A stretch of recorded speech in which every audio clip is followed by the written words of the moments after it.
سر نیچے جھکائے ہوئے تھے. تو وہ جو جلاد تھا اس نے ان کے منہ کو اٹھایا اوپر اور عوام کی طرف کر دیا, اور اس کے بعد اس لیور کو کھینچ دیا, اور وہ پھانسی کے تختے سے, اس کے پھانسی کے جو تختہ ہوتا ہے اسے اس نے کھینچ دیا اور وہ لٹک گیا. اسی طرح اس کی بیوی کا منہ عوام کی طرف کیا گیا کہ دیکھو یہ لوگ تھے جو تمہارے کرنے والے ہیں. آج بھی جب جہاں تک حالت پہنچ جاتی ہے تو اس کا ایک ہی علاج ہوتا ہے کہ ہر اس فسادی کو اسے تعاون کرنا چھوڑ دیا جائے اور پوری ذمہ داری کے ساتھ آگے بڑھنا چاہیے, اور پوری عوام کو ایک یک زبان ہو جانا چاہیے. پچھلے دنوں میں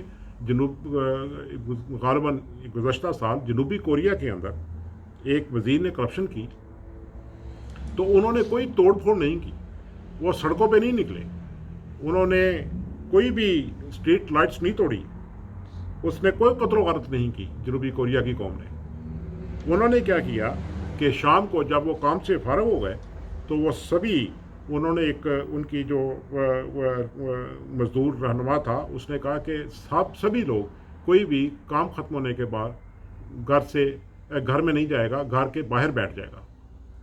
صرف اور صرف ساری قوم جو تھی وہ سڑکوں پہ آ کر بیٹھ گئی, کچھ بھی نہیں کیا, اور اس وزیر کو جانا پڑا.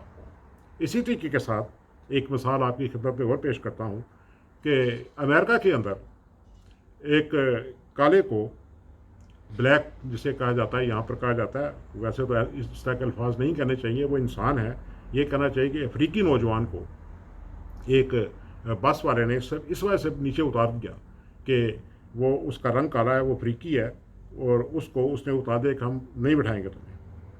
تو اس نے کچھ نہیں کیا, اس نے وہاں پر کوئی ہنگامہ نہیں کیا, اس نے وہاں پر کوئی لڑائی جھگڑا نہیں کیا, اپنی قوم کو بتایا کہ دیکھو میرے ساتھ یہ واقعہ ہوا ہے, اور اس کے نتیجے میں انہوں نے متفقہ فیصلہ کیا کہ آئندہ کے بعد اس بس میں نہیں بیٹھنا, اس کمپنی کی کسی بس میں بھی کوئی بھی افریقی نہیں بیٹھے گا. نتیجہ یہ ہوا کہ چند ہفتوں میں وہ کمپنی جو تھی وہ دیوالیہ ہو گئی.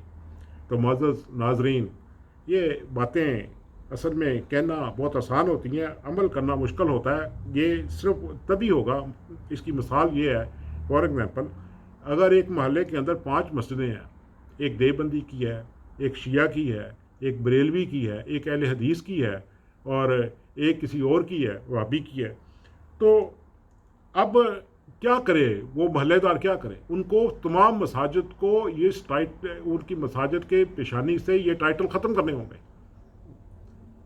اب محلے والے فیصلہ کریں, یہ محلے کے سطح سے شروع ہوتا ہے. اگر پاکستان کے ایک شہر کے اندر بھی تمام محلے مل کر یہ فیصلہ کر لیں کہ آئندہ کے بعد یہ تقسیم نہیں ہوگی, تو آپ دیکھیں گے کہ ان کے اندر وہ بھائی چارہ جو روٹ چکا ہے, جو ان سے بہت دور چلا گیا ہے, وہ بڑی تیزی کے ساتھ ان کے چہروں پر نظر آئے گا, ان کے چہروں پہ سرخی نظر آئے گی, ان پہ ایک اتفاق اور اتحاد کی ایک مثال نظر آئے گی. تو سب سے پہلا کام تو یہی ہونا چاہیے کہ اگر مولوی سے جان چھڑانی ہے تو مولوی کی روٹی بند کریں. مولوی نے یہ جو شروع کیا ہوا ہے کہ مساجد کے اندر اپنی تقسیم کر دی ہے, حالانکہ مساجد تو اللہ کا گھر ہوتی ہیں, کسی مولوی کی مسجد تو نہیں ہوتی, بلکہ اور نہ ہی یہ کسی انسان کے ساتھ, کسی بھی شخص کے ساتھ منسوب ہوتی ہے.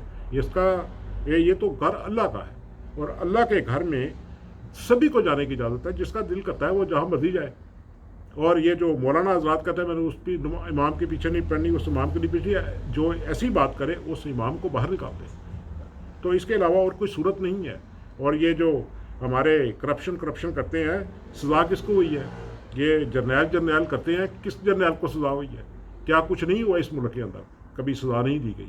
یہ عدالتیں بھی بکاؤ ہیں, ان کے پارلیمنٹ بھی بکاؤ ہے, سیاستدان بھی بکاؤ ہیں, جرنیل بھی بکاؤ ہیں, اور مولوی بھی بکاؤ ہیں. اور عوام جو ہے وہ بیوقوف ہے. وہ بیوقوف تو ہے لیکن وہ ظالم بھی ہے.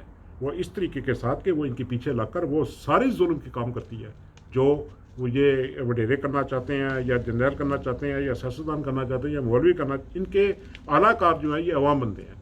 ان کو چاہیے یہ اعلیٰ کار بننا بند کر دیں.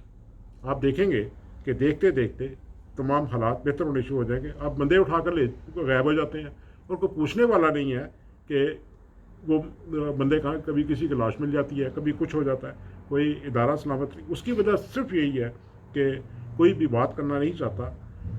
ہمارے جو صحافی حضرات ہیں وہ وہی کہانی بیان کرتے ہیں جو ان کے فائدہ میں جاتی ہو، اور یہ بڑی خوفناک بات ہے۔ اللہ تعالی ہمارے ملک کے سیاستدانوں، جرنیلوں، مولویوں کو ہدایت دے، اور عوام کو بھی وہ جذبہ بغاوت دے۔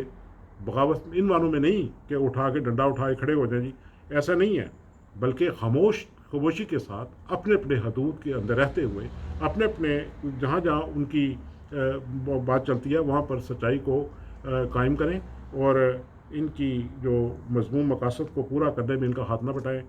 اسی کے ساتھ معزز ناظرین اجازت چاہتا ہوں اس دعا کے ساتھ کہ اللہ تعالیٰ ہم سب کو اچھی باتیں کرنے کی توفیق دے، اور ہماری قوم کو بھی راست دکھائے اور صراط مستقیم عطا کرے۔ اللہ آپ کا حامی و ناصر ہو۔ اللہ حافظ۔